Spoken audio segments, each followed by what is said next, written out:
के electronic YouTube channel. आज हम आपको बताएंगे कि आप बिजली वाली वॉशिंग मशीन को सोलर पर कैसे इंस्टॉल करना है। आपने इस तरह की एक मोटर ले लेनी है, जापानी मोटर। ये बाज़ार में आसानी से मिल जाती है, तकरीबन 3500 की मोटर ये मिलती है। आपने इस तरह की एक मोटर ले लेनी है और उसके बाद आपने इस साइज़ की ये जो पुल्ली है, ये वॉशिंग मशीन की जो बिजली वाली मोटर थी उसी की पुल्ली है। इस साइज़ की आपने इस तरह की एक शाफट बनवा लेनी है। ये शाफट फराद वालों से हमने बनवाई है और उसको इस शाफट पे इसके ऊपर बैठ कर देना है, क्योंकि ये जो इसकी जो शाफट होती है ये पुल्ली उसके ऊपर फिट नहीं होती। तो आपने इस पुल्ली की साइज़ से शाफट बनवा देनी है और इसके ऊपर वेल्ड कर देनी है। अगली बारी आती है इसके ऊपर जो फट्टा लगता है तख्ता, ये तख्ता भी वही है जो वॉशिंग मशीन का था, बिजली वाली वॉशिंग मशीन का, वो हमने उतारा है और इसके सुराख जो है हमने और किए हैं।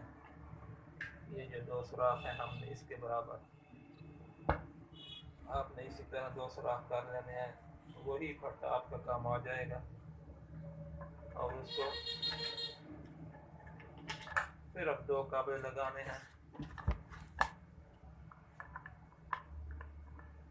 इस फट्टे को आपने इसके ऊपर फिट कर देना।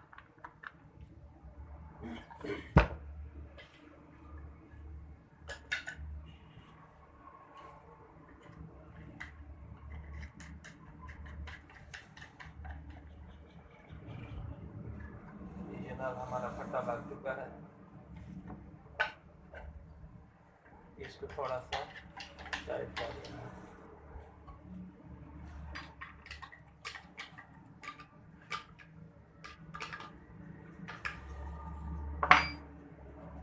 जनाब ये हमारा फट्टा लग चुका है। अब ये पुल्ली आपने इसके ऊपर फिट कर देनी है।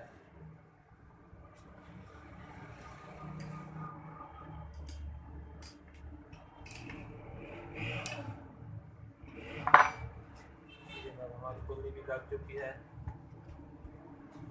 और हमारी ये मोटर बिल्कुल रेडी हो चुकी है। और अब इसको आप वॉशिंग मशीन के उसी जगह पर फिट कर सकते हैं जिस जगह पर बिजली वाली वॉशिंग मशीन होती है। फिर अब वो हमने मशीन वो निकाल ली है और उसकी जगह ये मशीन फिट कर दी है।